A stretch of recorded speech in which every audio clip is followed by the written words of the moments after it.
وہی تو خاتم المرسلین ہے، وہی تو ہے جنہیں اللہ نے ساری انسانیت کے لیے نمونہ عمل بنایا۔ کہتے ہم اونٹ بیچنے گئے تھے پر سارے کا سارا قبیلہ ہی مسلمان ہو گیا۔ حضرت زید بن حارثہ کہتے ایک جنگ کا موقع تھا، ایک شخص کفر کی طرف سے لڑتا آ رہا تھا، کفر کی طرف سے۔ فرماتے میں نے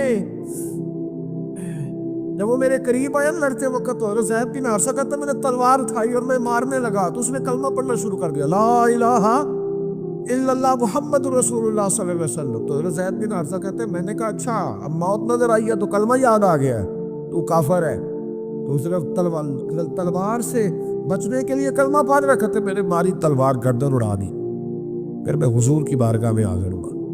میں نے کہا یا رسول اللہ آج جہاد کے وقت ایک انوکھا واقعہ ہوا، ایک بندہ کفر کے ساتھ لڑ رہا تھا اور جب میں تلوار مارنے لگا تو وہ کلمہ پڑھ رہا تھا۔ حضور میں سمجھ گیا کہ تلوار سے بچنے کے لیے کلمہ پڑھ رہا ہے۔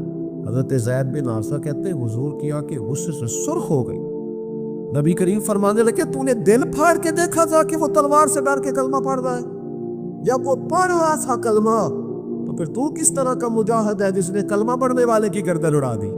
وہ پڑھ رہا تھا کلمہ تو تجھے قبول کرنا چاہیے۔ میرے بھائی یہ بڑا محتاط معاملہ ہے، لیکن مسئلہ یہ ہے کہ یہ کچھ دنوں تک یہ باتیں رہتی ہیں، پھر آہستہ آہستہ میری آنکھوں سے بھی رخصت ہو جائے، آپ کی نظروں سے بھی رخصت ہو جائے گی، لیکن وہ دو بیٹیاں ساری زندگی نہیں بھلا سکتی، ان کے لیے تھوڑا سا مشکل ہے۔ ان پر جو طوفان تیزی سے گزرا ہے نا، گزرا تو چند منٹوں میں ہے لیکن صدیوں تک اس کی گونج رہے گی، صدیوں تک۔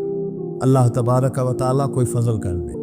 اب تو ہم دعاؤں والی جگہ پہ آ گئے ہیں، چونکہ میری قوم تو انویسٹر ہے نا، ان سب کی میری قوم انویسٹر ہے، وہ انویسٹ کرتی ہے ان لوگوں کو، ان کو لاتی ہے، بناتی ہے، خرچے کرتی ہے، پوسٹر چھاپتی ہے، شرم نہیں آتی، حیا نہیں آتی، ایسے لوگوں کو لاتی ہے۔ اب پھر کیا مطلب بات کی جائے؟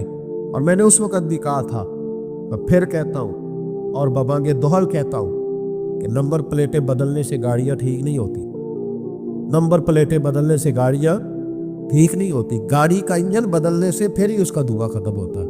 نمبر پلیٹ بدل کے چہرے وہی، باتیں وہی، کام وہی، یہ کس طرح صحیح ہو سکتا ہے؟ یہ تو نظام اس وقت ٹھیک ہو جائے جب اندر سے بولیے انجن بدلے جائے، تب یہ معاملات صحیح ہوں گے۔ بس دعا کرو جمعے والے دن اللہ اپنی خاص رحمت فرمائے۔ بہرحال عام دام پر سر مطلب حضرت ابو بردہ رضی اللہ تعالیٰ عنہ حاضر خدمت ہوئے، عرض کیا یا رسول اللہ صلی اللہ تعالیٰ علیہ وسلم، حضور کوئی کام بتائے مجھے، میں کروں تو میری دنیا بھی بن جائے آخرت بھی بن جائے، کوئی کام بتائے، کوئی حکم۔ آپ فرماتے میری جیب میں پیسے بھی تھے، حضور کہتے تو میں کنواں بھی کھدوا دیتا، سرکار فرماتے تو میں کسی مسجد کی جگہ میں بھی وسعت بھی کر دیتا، کوئی حکم بتائے تو کہتے حضور نے عجیب حکم بتایا، فرمایا ایذ الاذی عن طریق المسلمین، فرمایا ابو بردہ اگر تو نے نفع والا کام کرنا ہے نا جس سے تیری دنیا بھی بنے اور آخرت بھی بنے، تو فرمایا جب تو رستے میں چل رہا ہو نا تو جو چیزیں کسی کو تکلیف دینے والی ہو وہ رستے سے اٹھاتا جایا کر، وہ چیزیں رستے سے مشکل کام ہے، خاصا مشکل ہے نا جی، رستے سے چیزیں اٹھاتے جایا کر، یہ وہ کام ہے جس سے تیری دنیا بھی بنے گی اور تیری آخرت بھی بنے، تجھے نفع ملے گا، تکلیف دینے والی چیزیں رستے سے اٹھا۔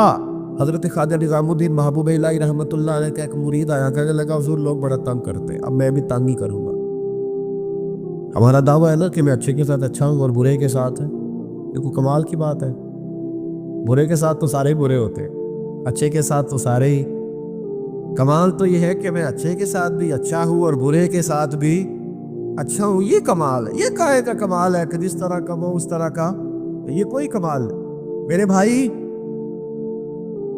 حضرت جناب خواجہ صاحب رحمۃ اللہ علیہ سے حضرت محبوب الہی سے وہ مرید کہنے لگا حضور آپ ہمیشہ درگزر کی باتیں سناتے ہیں، لوگ تنگ کرتے ہیں، اب میں نے فیصلہ کر لیا ہے کہ جو میرے رستے میں کانٹے بچھائے گا میں بھی اس کے رستے میں کانٹے بچھاؤں گا۔ تو آپ فرمانے لگے بیٹا نہیں، کوئی کانٹے بچھائے تو کانٹے اٹھا لیا کر۔ اس نے کہا حضور نہیں میں نے بھی کانٹے بچھانے ہیں۔ تو آپ فرمانے لگے آدھی سڑک پہ تو نے بچھا دیے، آدھی پہ اس نے بچھا دیے، تو جتنے لوگ گزریں گے سب کے پیر زخمی ہو جائیں گے، پھر تو سارا روڈ کانٹوں سے بھر جائے گا، کوئی اٹھانے والا بھی تو ہونا چاہیے نا۔ کوئی کانٹے چننے والا بھی ہونا چاہیے، کوئی ایسا شخص موجود ہو جو رستوں کے کانٹے اٹھائے۔ میرے بھائی، راہ کے ہم پر حقوق ہیں، رستے کے ہم پر۔ نبی پاک صلی اللہ علیہ وسلم نے رستے پہ بیٹھنے میں منع کیا، لیکن فرمایا اگر بیٹھنا ہے تو تمہیں 5 کام کرنے پڑیں گے۔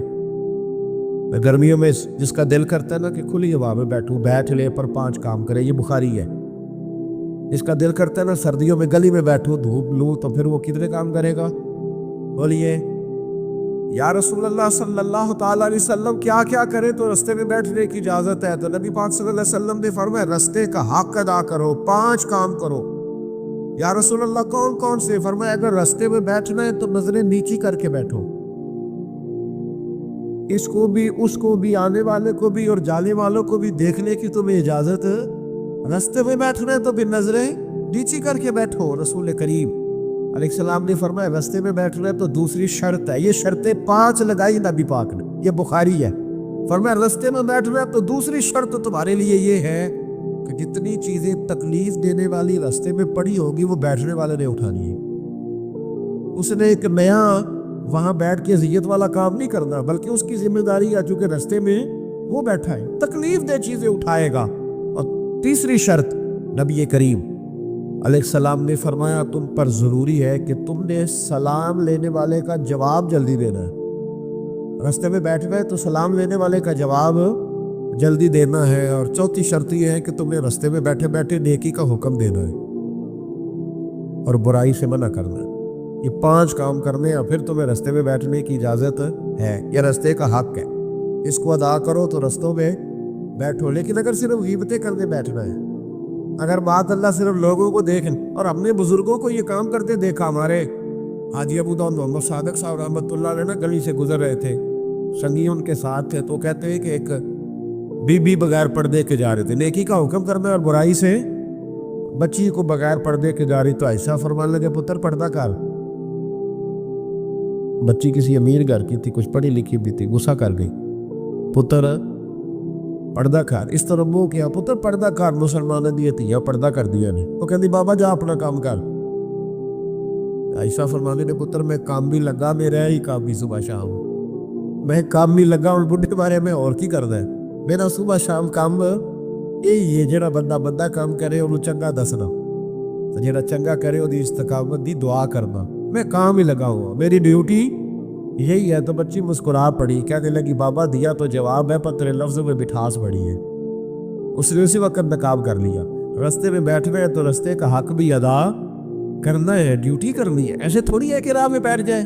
ابو داؤد شریف میں حدیث ہے، نبی پاک علیہ السلام کے صحابی حضرت سہل بن معاذ رضی اللہ تعالیٰ، حضرت سہل بن معاذ رضی اللہ تعالیٰ عنہ کہتے ہیں حضور کے ساتھ ایک جہاد پہ گئے، مجاہدین کے ساتھ سامان ہوتا ہے، سامان سفر، کہتے ہیں کہ جگہ ہم نے پڑاؤ کیا تو رستے تھے وہاں، تو رستوں میں تھوڑا صحابہ نے سامان رکھ دیا۔ ہمارے ہاں تو جو آدمی بڑی گاڑی میں بیٹھا ہو اس کو تو آپ ہارن بھی نہیں دے سکتے، تو حال ہی نہیں پیدا ہوتا، اس لیے کہ وہ جس گاڑی میں بیٹھا ہے اس لیول کا اس کا روب ہے نا جناب، اس کو تو آپ ہارن بھی، اور اگر آپ نے دے لیا تو وہ شیشہ نیچے کرے گا، تو کہے گا تو جڑی آگ بجھاڑی تو لگ جانا پہلا، چونکہ وہ اب اس کی مرضی ہے، چونکہ شہنشاہ وقت چڑھے ہوئے ہیں۔